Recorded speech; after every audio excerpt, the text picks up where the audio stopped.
Hello, listeners. It's Gunter Swoboda here with some exciting news. We're on the lookout for sponsors to join us on our incredible journey with Inspire Change with Gunter. If your organisation cares deeply about meaningful conversations around masculinity, self-development, and mental health, we'd love to partner with you.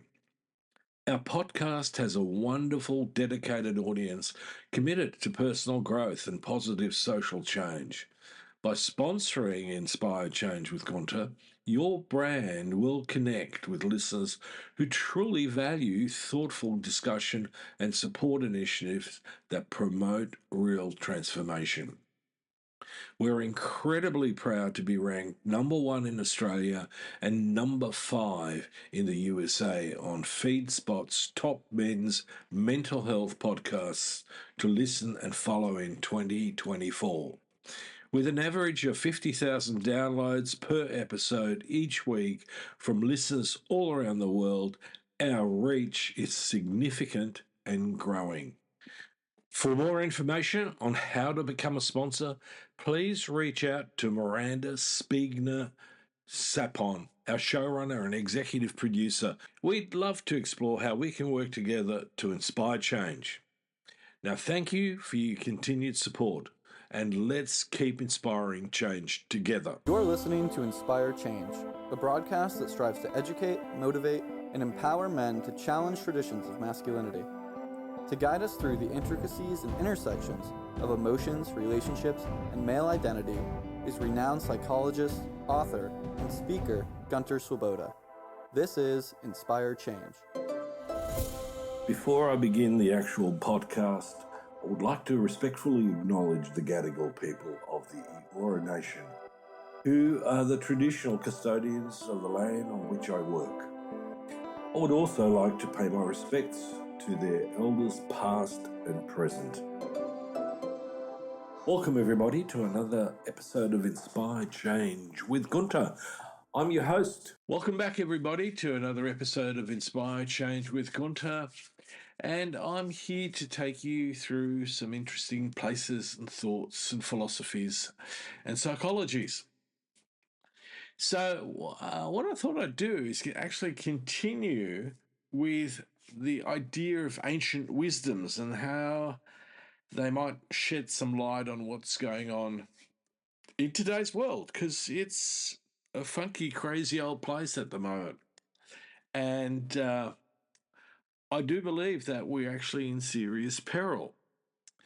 So in the last episode, I talked about the Buddhist creation myth and the relationship with what I'm talking about in Making Good Men Great.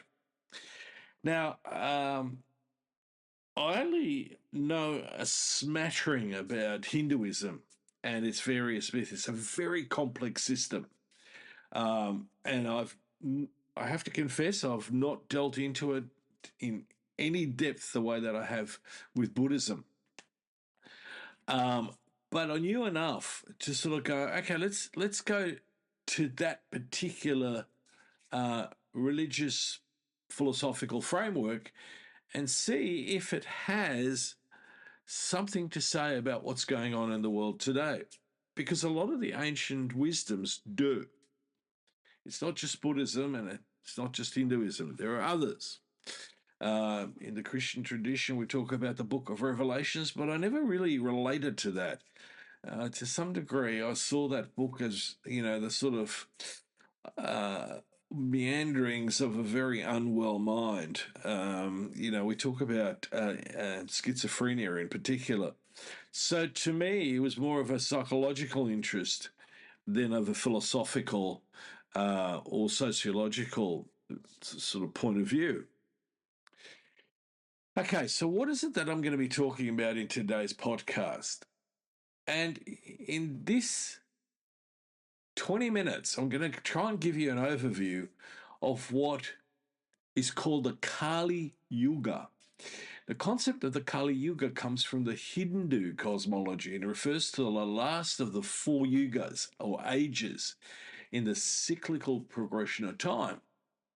Now, according to the Hindu texts like the Puranas, the Mahabharata, each yuga represents a gradual decline in righteousness, moral values, and cosmic order. The Kali Yuga, in particular, is considered the age of chaos, strife, and degeneration, deeply marked by the erosion of virtue and the dominance of materialism, greed, deception, and selfishness. So, if we read the Kali Yuga, one of the things that we really clearly get from it is that there are some very distinct characteristics, as I've already hinted at. So let me go through those. There's 5 in particular. So the first one is moral decline. This is where the age of Dharma, righteousness, is at its weakest. Truth is distorted. Right? Now, I want you to think about that in what's been in the media of recent times, probably over the past 10, 12 years. Okay, so truth is distorted, i.e. we have, fake news.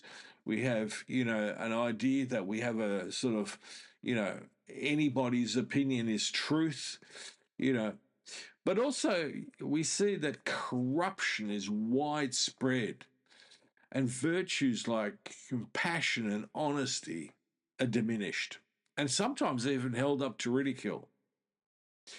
The second characteristic is that the emphasis is on materialism. The pursuit of wealth, power, and sensory pleasures becomes the dominant focus, overshadowing spiritual values. And so one of the things I want to draw attention to is that the thing that we seem to value is that when someone is wealthy, they must be the holder of wisdoms. Okay, so let me draw your attention to Trump, Musk, these people who've managed to, collect a vast fortune, much, much more than anybody has ever held in the history of humanity or human civilization. They're suddenly seen as geniuses and as, the sort of font of all wisdom. But are they? The third characteristic is that of social disorder. Okay, so what we're looking at there is hierarchies and systems that previously upheld justice and order break down. Good example of that is, take a look at the United States Supreme Court. In this context, the powerful exploit the weak, right? So we have, for example, economically, the radical increase of CEO salaries that, where they walk away with $40, $50 million in golden handshakes, but the average wage has not significantly increased over the last 25 years. And so what we're seeing is that social, political, and economic structures become unstable. Part of that we can see in the shift from centre to ultra-right. So the fourth characteristic is that of deception and of hypocrisy. Leaders, both political and spiritual, often engage in duplicity, and people become more and more prone to falsehoods, both personal and collective. So, let's look at, some of the corruption that we see amongst, evangelical leaders, cult leaders, amongst politicians. And the fifth characteristic is that of conflict and violence. Wars and conflicts become more rampant, and the idea of peace becomes more and more elusive as nations and communities fracture into competition and hostility. In the larger framework of Hindu cosmology, the Kali Yuga is not just a period of inevitable decline, but it's also seen as part of a cosmic cycle that eventually will lead to renewal as the wheel of time turns into the next Yuga, which happens to be Satya Yuga, which is an age of truth and harmony. So, in many respects, despite the fact that we appear to be stuck at the moment in this particular place, there is some optimism. So, what's my view, in contextualizing Kali Yuga and the current geopolitical situation? My view is that in many ways, the themes of the Kali Yuga resonate deeply with the modern global context, particularly geopolitics. Several parallels can be drawn between the mythological characteristics of the Kali Yuga and contemporary global issues. Now, let me stress, I am not religious. I'm purely interested in the insights of ancient civilizations and ancient wisdoms and how they may connect with what's going on today. So let's take a look at geopolitical disorder and the erosion of democratic norms, because that is what's happening. We are moving more towards autocracy, authoritarianism, dictatorships than we are in maintaining and shoring up democratic norms. Kali Yuga speaks of widespread social disorder, and today we see a global rise in political instability and the erosion of democratic institutions. Whether it's the increasing prevalence of authoritarian regimes, political corruption, or the weakening of liberal democracies, we are witnessing a crisis in governance. Major powers like the United States, which were once seen as strongholds of democratic norms, are facing internal divisions and political polarizations like never before. And it reflects the discord and chaos typical of the Kali Yuga. Now, the United States is not the only place where this is happening. Think about the UK and the process of Brexit, which was fundamentally based on lies. And in this context, the thing that's really, really important is the disinformation age. The sort of Russian bots, the Chinese bots that surreptitiously and covertly are influencing the onslaught on Western democracy. We know that the Russians interfered with the United States election and possibly are going to do it again. Now, another factor here is rising nationalism, competition and conflict. So, Kali Yuga is marked by combativeness and competition. Now, competition has been reinforced progressively in our culture through economics. The idea that, companies competing with each other do better, provide better service, and make things cheaper, which is inherently not true, because, what we're presented with is a picture where actually, a very small number of megacorps own everything else. So they're not really competing. They're monopolizing. So countries like the United States, China, and Russia are increasingly engaged in competitive geopolitical maneuvering, not just in economics, but actually in a military sense, strategically and tactically. So whether we're looking at the South China Sea, the war in the Ukraine, or the tensions between India, Pakistan, these conflicts are rooted in territorial ambition and power struggles, which clearly aligns with the Kali Yuga's vision of endless conflict and acquisition. Additionally, the militarization and the threat of global conflict, nuclear armament, cyber warfare, and so on, reflect the growing instability and violence that Kali Yuga myths predict. Now, the next one is economic inequality and materialism, and I've already sort of touched on that. One of the defining features of Kali Yuga is materialism. It's a society obsessed with wealth and power at the expense of spiritual and moral values. Today, global capitalism has created unprecedented levels of wealth inequality. And in fact, neoliberalism's one of neoliberalism's core aims was in fact to destroy or to at least reduce the middle class. And that's exactly what it's done. And, the partnership between the United States, the United Kingdom, Australia, and to some degree the European Union has all been a participant in that reduction, that onslaught on the middle class.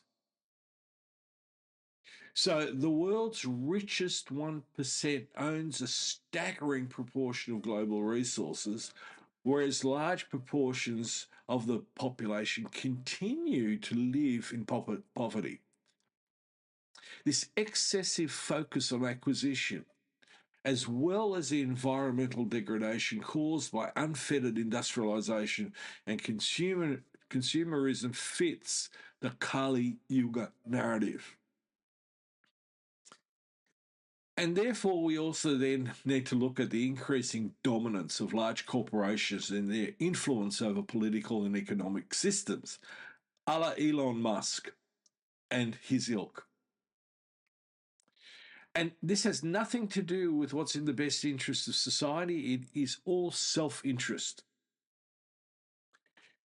The other part that's really concerning, and we've been battling for a long time, is the environmental collapse. While ancient Hindu cosmology doesn't directly address environmental issues, the degeneration of natural harmony in the Kali Yuga can be seen as an analogy to the environmental crisis we face today. Climate change, deforestation, pollution, mass extinctions are stark reminders of how the degradation of Dharma, righteousness, has disrupted the balance between humanity and nature.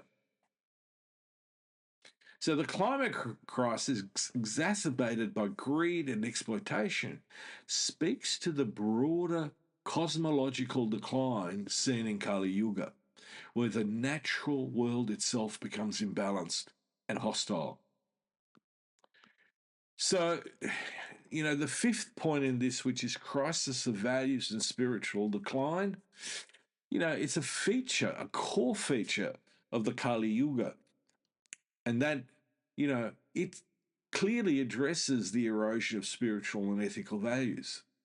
In contemporary society, many critics argue that consumerism and secularism have overshadowed traditional religious and ethical systems.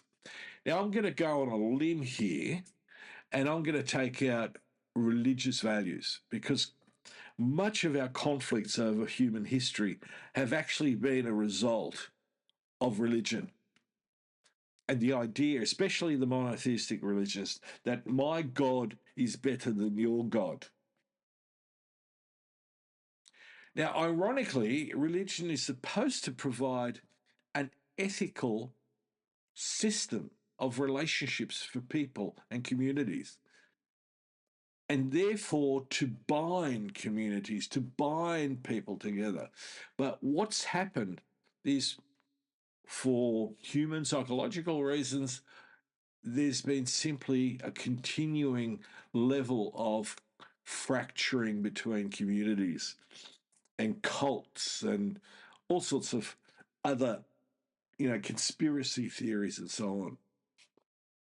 The idea is that religious and spiritual leaders who are supposed to guide humanity toward higher truths are more often than not embroiled in scandal, reinforcing the idea that even those who are meant to preserve Dharma have been corrupted.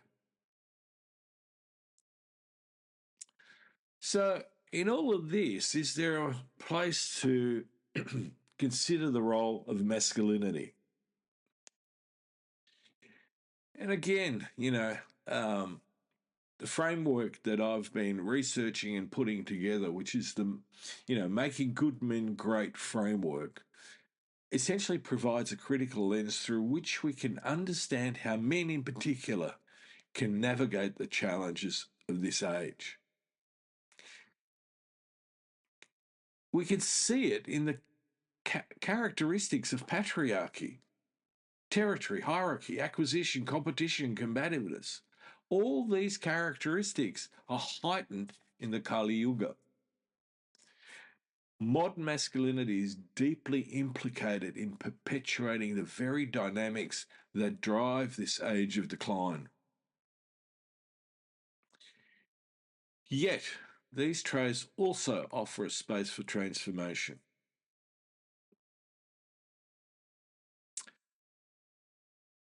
So, let me bring this podcast to a conclusion. What is it that I'm saying? Well, I'm saying that ancient wisdoms have actually got a really clear finger on the pulse of what the hell is going on in current geopolitical and economic settings. You know, the concept of Kali Yuga offers a mythic and philosophical framework to understand the current global landscape. The geopolitical reality we face today, which is marked by conflict, deception, environmental degradation, and materialism, mirrors the characteristics of the Kali Yuga as described in Hindu cosmology. However, just as the cycle of yugas holds the promise of renewal, the challenge of this era can be addressed through a conscious reimagining of values, part of which includes the transformation of masculinity into a force for constructive change. While Kali Yuga might represent the age of degeneration, it also offers the opportunity for profound spiritual awakening and transformation, urging us to confront these issues with courage and integrity. Now, spiritual transformation, the journey of change, is not dependent on a religion or ideology. We could quite literally search for the truths across the board and not confine ourselves to one framework. And I want you to think about this, because there's going to be some backlash from, people who are religious, people who belong to a particular, spiritual, denomination, for want of a better word. In my view, spirituality is independent of scriptures. It's independent of what gurus and leaders tell us. In Buddhism, the search is one from within. The Buddha himself did not like having his words written down, because the emphasis was on personal transformation, the personal journey of change. So on that note, I'm going to leave you to it. Hope this has awakened some thoughts. Some of it's a bit scary, I know, but there is always a glimmer of hope. Sometimes it's a little flame that ultimately we need to fan into a raging bushfire, because we need to cleanse the corrupt stuff that's happened in our culture. Now, I'm not talking about this violently. I'm talking about this as a level of rising consciousness that we need to engage with. Do we really need $250,000 cars? As a couple, do I really need a house that has 7 bedrooms, 3 bathrooms? As an individual on my pursuit of a career, do I need to stomp on other people to get where I want to go? Do I need to lie and cheat? And the answer is an obvious no, we don't. And on that note, I'm going to leave you. Till next time, this is me, Gunter, signing off. Love to hear from you. And if you're interested, please check out my work on www.gunterswoboda.com or www.goodmengreat.com. Thank you for listening to Inspire Change, a broadcast that strives to educate, motivate, and empower men to challenge traditions of masculinity. For more information on the Making Good Men Great movement, or for individual or group coaching sessions with Gunter, visit goodmengreat.com.